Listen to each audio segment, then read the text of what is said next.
Borges once said that the work of a poet never ends. It has nothing to do with working hours. You are continuously receiving things from the external world. Even our dreams, he said, are part of the work. By these standards, let's say we're all poets here tonight. If we all share a common experience at Bennington, I think it's that the work is never ending. Now, I don't mean that there's always more homework, which there is. Bennington has taught us, I think, that there's always more to be done, always room for growth.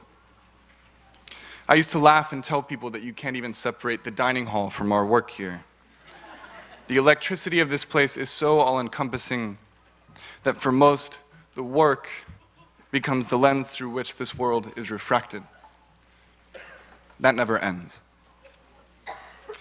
I'm bringing this up in light of this ceremony, this weekend, this year, built around a feeling of having finished something, a feeling of accomplishment, of crossing some threshold into the real world. But from where?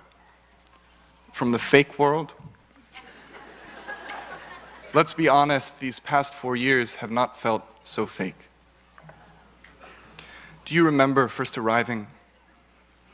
I was so scared. It was like I'd been shoved off my bed into a furnace.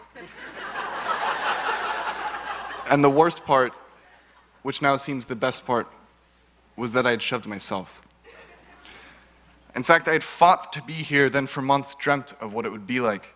And before I arrived, it wasn't so scary. I remember even in the airport, even in the midst of a suddenly overwhelming goodbye to home anxiety, something I've recently become reacquainted with, I comforted myself with the Bennington of my imagination. The Bennington I'd conjured up and pieced together from idyllic images of ponds under sunsets, blue mountains in the distance, the moon, thank you, Liz.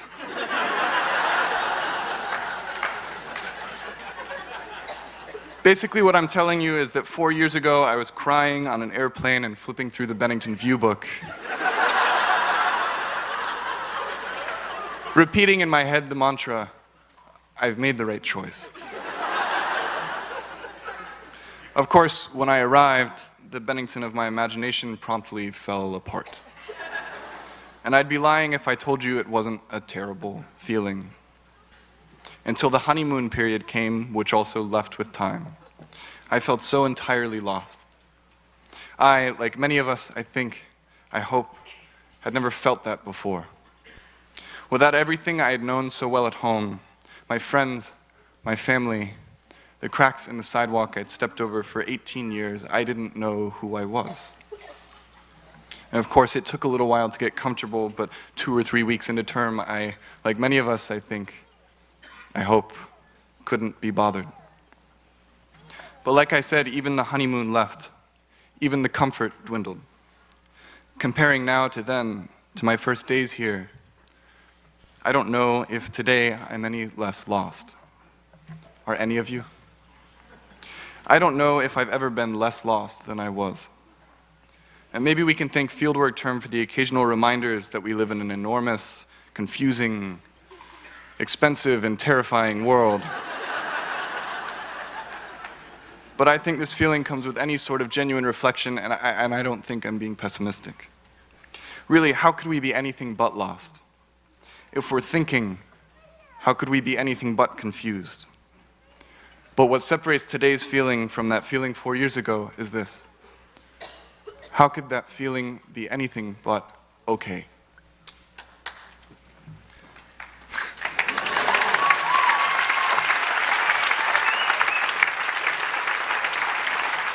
And I say that, but I'd be lying if I said I weren't scared out of my mind to walk across the stage in the morning. A teacher of mine once told me a story a few years ago on a day that I was feeling especially lost and confused. For those of you who know Mark Wunderlich, perhaps you've been fortunate enough to receive one of these anecdotal policides. I remember I was freaking out about my plan, or the plan was freaking me out, or it was that self-induced anxiety of the Bennington process, the kind that wakes you up to your own confusion, the kind that wakes you up to the depths of your creative potential. So here I am, Mark, I'm lost, I'm confused, I don't know what this means, what's the purpose of my life, will you sign my registration form, etc., etc., etc. And he sat me down in his office and he closed the door. Keenan, I went to see The Wizard of Oz once. Remastered and projected in this beautiful theater in California. And you can imagine how utterly unhelped I felt. I was with a friend, he said, and at the beginning of the movie, I just started bawling. I was crying so hard, I couldn't even explain to my friend what was wrong, and people were turning around and asking him to ask me to be quiet. He leaned back in his chair and laughed and stared out his window. What was wrong, Mark? I said, wondering how the hell this pertained to my crisis. He looked at me. Keenan, here's this beautiful girl, and we're watching her walk along in the simple world of black and white, innocent and unknowing. And she sings that song of hers, that beautiful song like she's 16 going on 40. And then the tornado comes, and she sees it, we see it, and I realize we're all sitting here watching her. And we know what's going to happen to her, the terror, the beauty, the sheer force of that foreign land. We've already seen it, and we know it ends up all right, but she has no idea. When I first heard this story, I thought Mark was telling me that he was crying because all he wanted to do was tell her that even though she couldn't see it, everything was going to be okay. And maybe that is what he meant. And for a moment, while I chose to believe it, it did make me feel better. Kind of. At least it made me feel like I wasn't alone. But I've thought about this story a lot this year as we approach this foreign, or perhaps not so foreign land. I think if I were to cry, those would be tears of awe in the face of the beauty of not knowing what awaits. So here we are, and we have no idea really what awaits us. Just as we had no idea what Bennington was before we saw it, and just as every day we woke up to the energy of not knowing what exactly this place was. If we were working genuinely, I don't know that we ever got completely comfortable here. And was it not the case that in that discomfort, however mild, we worked as if our lives depended on it? Our lives do depend on it, you know. The truth is this. Tomorrow, we have to walk across the stage, and that means that next week, we'll be all over the world. It is not easy to say goodbye. And for those of you only visiting, perhaps you've glimpsed this weekend how beautiful this community is, how closely we stand together both in times of triumph and celebration and in times of tragedy. But we do have to leave. And I think we all know it's easy to strive for the comfortable. Let's not forget the tension of reflection and creativity. Let's not forget what keeps us awake at night.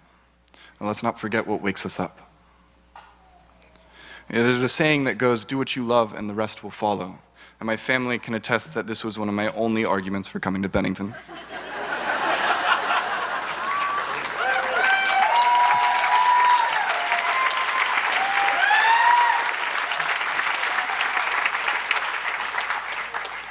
About a year ago, though, somebody pointed out to me that there's a flaw in this line of thinking. We never forget the carrot dangling in front of us. What we love is overcome by the rest being fame, fortune, success, comfort, and that traps us. You know, in a sense, no matter what we studied, part of the product is the same. It's a way of looking at the world such that things exist in terms of their potential, not merely their actual state. It's figuring out how on earth music and science, or painting and politics, could give you the same goosebumps. And once you figure out how such seemingly disparate pursuits could amount to the exact same jump in your stomach, nothing is excluded. And what I mean is this: do what you love, period. Don't let the carrot become the cage. And don't forget that this, what we've known here these past 4 years, could never be anything less than the very real world we've all been waiting for. Perhaps anxiously, perhaps fearfully, we've been here all along. Let's cross the barrier that never existed. Trust in the work we've done, and never let it become anything less than the very lens through which this world, through which we are always working, the lens that indeed we are always reshaping, resizing, readjusting, but the lens that enlivens what we do, be it at work, at the dinner table, or in a dream. Congratulations.